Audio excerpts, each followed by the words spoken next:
अब हम लोग समझेंगे उत्पादन बंदी बिंदु।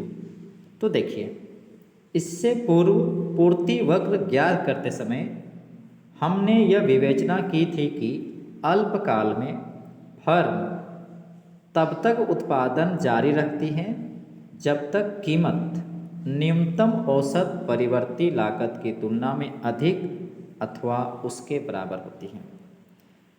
देखिए, इससे पहले हम लोगों ने पूर्ति वक्र के बारे में पढ़े हैं।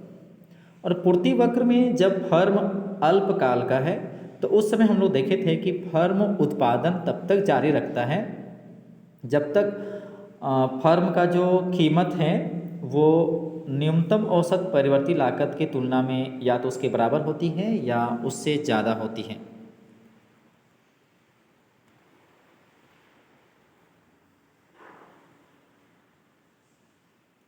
हम पूर्ति वक्र पर जब नीचे की ओर चलते हैं, जब पूर्ति वक्र में आप धीरे धीरे धीरे नीचे आते हैं तो एक बिंदु आती है, अंतिम बिंदु, जहाँ पर कीमत और निर्गत संयोग होता है, जहाँ पर मिला होता है कीमत और निर्गत, जिस पर फर्म जो है सकारात्मक निर्गत का उत्पादन करती है। वहाँ पर उसकी जो उत्पादन होती है एक सकारात्मक होती है, फर्म का एक पॉजिटिव वैल्यू का उत्पादन करता है।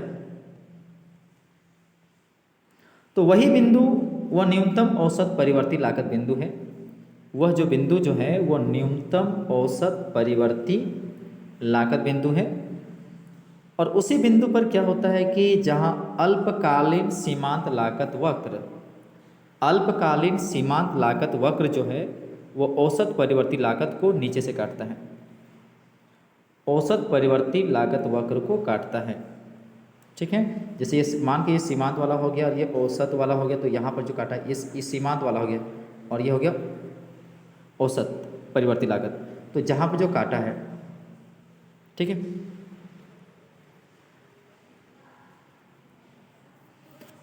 इसके नीचे मतलब उस बिंदु के नीचे कोई उत्पादन नहीं होगा।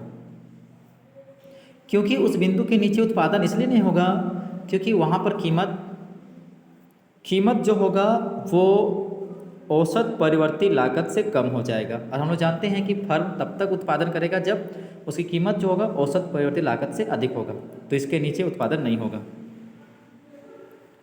यह बिंदु फर्म का अल्पकालीन उत्पादन बंदी बिंदु कहलाता है। तो उस बिंदु को क्या बोलेंगे? फर्म का अल्पकालीन उत्पादन बंदी बिंदु कहलाता है। तथापि दीर्घकालीन स्थिति में, अगर यही चीज़ अगर हम दीर्घकालीन स्थिति में लेके चलें तो उत्पादन बंदी बिंदु जो होगा वो न्यूनतम दीर्घकालीन औसत लागत वक्र है। उत्पादन बंदी बिंदु जो है न्यूनतम दीर्घकालीन औसत लागत वक्र है। जब हम लोग अल्पकाल में थे तो वो औसत परिवर्ती लागत देखते थे। दीर्घकाल में क्या होता है कि उत्पादन बंदी बिंदु जो होता है वो न्यूनतम दीर्घकालीन औसत लागत वक्र है, न्यूनतम दीर्घकालीन औसत लागत वक्र। ठीक है, तो अभी हम लोगों ने क्या समझा? उत्पादन बंदी बिंदु, तो वो न्यूनतम बिंदु बोल सकते हैं। अगर अल्पकाल में बोलेंगे तो जहाँ पर सीमांत लागत और औसत परिवर्ती लागत जहाँ कटता है, और दीर्घकाल की बात करें तो जहाँ पर दीर्घकालीन औसत लागत वक्र का जो न्यूनतम बिंदु होता है वही बिंदु होता है उत्पादन बंदी बिंदु।